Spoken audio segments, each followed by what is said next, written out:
ጊዜ ይሆናል ቀን ቆጥሮ ለኔ ሲመጣ እግዚአብሔር ነው ጉልበቴ መዝሙር በሌሊት የሰጠኝ ቃል ገብቶልኛል አውቃለሁ ላይጥለኝ ደግሞ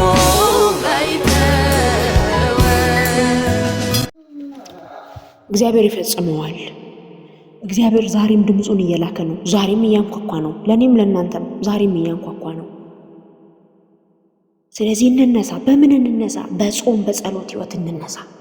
ጾም ጸሎት በቃ እንትን አይሆንብን፣ ህመም አይሆንብን። እንጹም። ከምግብ ብቻ አይደለም፣ ከሶሻል ሚዲያ እንጹም፣ ከጓደኞቻችን እንጹም፣ ከትዳር አጋራችን እንኳን ተነጋግረን እንጹም። በቃ እንጹም። ያለ ጸሎት ዶሚኔት ማድረግ አንችልም። በቃ የእውነት ያለ ጾም ጸሎት እዚህ ምድር ላይ መክበድ አንችልም። የእግዚአብሔርን ቃል እናጥና። ሌላ ሁለተኛ ጥበብን የምናገኘው ከእግዚአብሔር ቃል፣ አቅጣጫን የምናገኘው ከእግዚአብሔር ቃል። ህይወታችንን የሚሞርደው ሰይፍ የእግዚአብሔር ቃል። የእግዚአብሔር ቃል ልክ እንደ ተሳለ አይደለም የሚለው ሰይፍ ነው ይላል መጽሐፍ ሲናገር። እንደ ተሳለ ሰይፍ ዝም ብሎ ነው ተስሎ እንዲሁ እያብረቀረቀ ነው ይዘነው የምንሄደው። እንዲሁ እያብረቀረቀ ሼልፋችን ላይ ተቀምጧል ወይ? ህይወታችንን ሼፕ የሚያደርገው አንዱ የእግዚአብሔር ቃል ነው ወገኖች። ዛሬ እኔ ጌታን እንደዚህ እያልኩት ነበር። ጌታዊ ብዙ ማንበብ እፈልጋለሁ። ግልጹ ነው የምነግራችሁ። ዛሬ ግልጽ የምንነጋገርበት ቀን።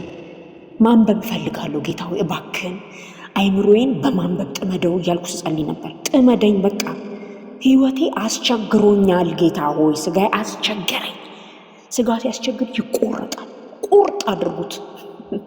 ስጋችሁን ቁርጥ፣ ቢላችሁን ሳልና ቁርጥ አድርጋችሁ አንዳንድ ጥሩ ቁርጥ በአዋዜ እንደምትበሉት ቁርጥርጥ ክትፍትፍ ስጋችሁ በእግዚአብሔር ቃል ክትፍት አቅም እስከማይኖረው ድረስ ያኔ መንፈሳችሁ ኃይል ያገኛል።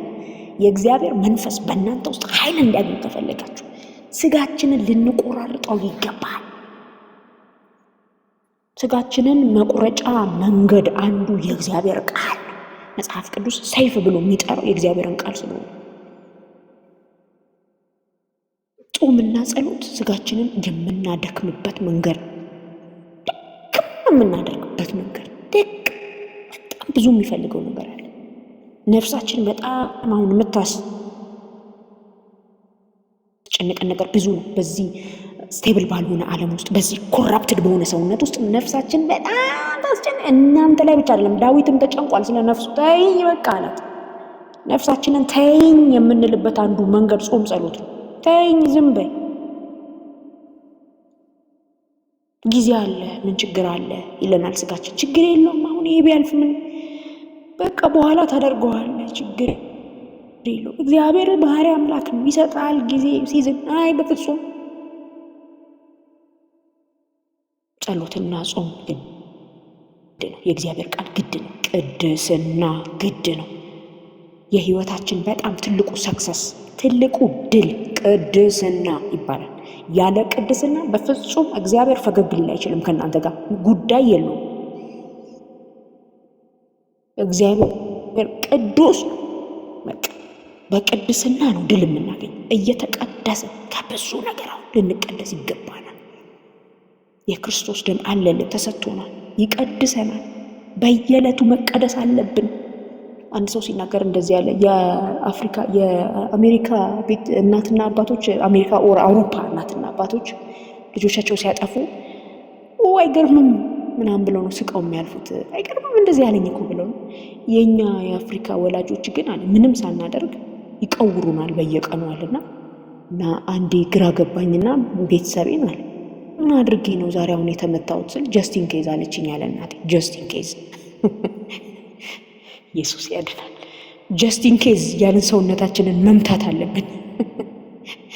በእግዚአብሔር ቃል በጾም ጸሎት ጀስቲን ኬዝ፣ በቅድስና ጀስቲን ኬዝ ቼክ እያደረግነው ሰውነታችንን እያለን እንደ አፍሪካ እናቶች አሁን እንደ አውሮፓ እናቶች ዘና ብለን አይገርምም ልጃችን እኮ እንደዚህ ያደገ ምናምን ምንልበት አይደለም፣ ስጋችንን የምናባብልበት አይደለም።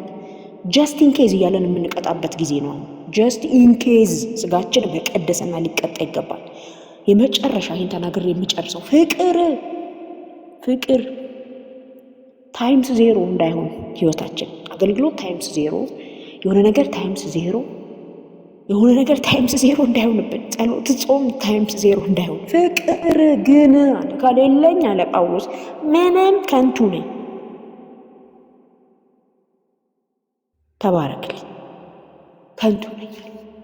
የፍቅር ህይወታችንን እንመርምር። ሰማይን ዋጋ ያስከፈለው ትልቅ ነገር ፍቅር።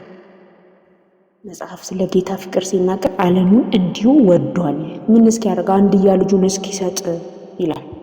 በቃ ይሄ የነገሮች ሁሉ ማሰሪያ፣ የህግ ሁሉ ማሰሪያ ይሄ ነው። በቃ ሰማይ ያንን ሁሉ ዋጋ የከፈለበት ምክንያት ምንድን ነው ብትሉት ፍቅር ነው። በቃ ሰማይንና ምድርን እኛንና አብን ያስታረቀን ፍቅር ነው። አገልግሎታችን በፍቅር ካልተቃኘ በጣም ከባድ ነው። እድሜያችን በፍቅር ካልተቃኘ፣ የምናደርገውን ሁሉ በፍቅር ካላደረግን። ዕዳ አለባችሁ ወገኖቼ፣ ሰው ላይ ዕዳ፣ የቂም ዕዳ፣ የሆነ ነገር ዕዳ፣ የስድብ ዕዳ፣ የኩርፊያ ዕዳ አለባችሁ ወይ? በምንም መጽሐፍ ሲናገር ከፍቅር በቀር ምንም ዕዳ አይኖርባችሁ። ፍቱ። ፍቅር የሌለበት ህይወት፣ ቂመኝነት ህይወት እግዚአብሔር በእናንተ ሲዝም እንደ ተገባው እንዳይሰራ ያደርገዋል። ዮናስን ታስታውሳላችሁ አይደል? ነነዌ ሲል ተርሴስ፣ አረ ተርሴስ በፍጹም አልሄድም ነነዌ። እንዴት ሆኖ ነው ወደዛ የምራመደዋል? እግዚአብሔር እንደምንም ብሎ ነነዌ ሲያስገባው የፍርድ ስብከት ነው ሰብኮ ወጣው። የፍቅር ስብከት አይደለም፣ የፍርድ ስብከት ሰብኮ ወጥቶ በከተማዋ ጫፍ ላይ ተቀምጦ ምን እንደሚሆኑ ይጠብቃል። እና ይሄ ዮናስ እኔ ዛሬ ጌታ እንደዚህ ሲናገረኝ ነበር ወገኖች። ስንት ሰው የወንጌል በር በፍቅር ማጣት እንደዘጋ፣ በእውነት በፍቅር ማጣት ዮናስ ትልቅ የወንጌል በር ዘግቷል። አዲስ ኪዳን ጳውሎስ የሚለምንበት ርዕስ ነው። በር እንዲከፈት ጸልዩልኝ ይላል። አዲስ ኪዳን ስትመጡ ጳውሎስ የሚለምንበት ርዕስ ነው። ብሉይ ኪዳን ላይ ዮናስ ካለበት የውስጥ ነገር የተነሳ በጣም ውጤታማ የሚሆንበት ነነዌ ከተማ፣ በወንጌል ውጤታማ፣ ስለ ክርስቶስ በመናገር ውጤታማ የምትሆኑበት ስፍራ እኮ ነው ነነዌ ማለት። ቀለጥ ያለ እኮ ከተማ። ግን ሰውየው ላኮፍ ፍቅር፣ የፍቅር እጥረት ስላለበት ከእግዚአብሔርም ጋር ይጨቃጨቃል፣ ከሰውም ጋር ይጨቃጨቃል። በቃ ህይወቱ የሀዘን ነው። በማያስደስተው ይደሰታል፣ በሚያስደስተው አይደሰትም። ቅልና ትል እያየ በጣም ኢንጆይ ያደርጋል። ነነዌን እያየ ደግሞ እግዚአብሔርን ይወቅሰዋል። ድሮ ማቀ ነበረ እዚያ እያለው አልላክም ያልኩ ለዚህ ነው፣ አንተ አውቃለሁ ማሪነትን እያለ ከእግዚአብሔር ጋር ይጨቃጨቃል። ፍቅር የሌለው ህይወት የምትመሩ ከሆነ በወንጌል ህይወታችሁ ውጤታማ አትሆኑ። ወንጌልን ተው፣ አገልግሎት መድረክ ላይ እንዳትቆሙ አትቆሙ። ምንም በዜሮ የሚባዛ ነገር ነው። ፍቅር ግን ካሌለኝ አለ ጳውሎስ ከንቱ ነኝ። እግዚአብሔር የመጎብኛ ጊዜ ሊያደርግ ነው ወይ በምድሬ ላይ? በደንብ ተዘጋጁ። በደንብ እግዚአብሔር በደንብ አሁን የማትደናገሩበት ክብር፣ የእግዚአብሔር ክብር ሊገለጥ ከሚገለጥባቸው ሰዎች አንዷ እኔ ነኝ ወገኖች። እናንተም እኔ ነኝ ማለት ትችላላችሁ።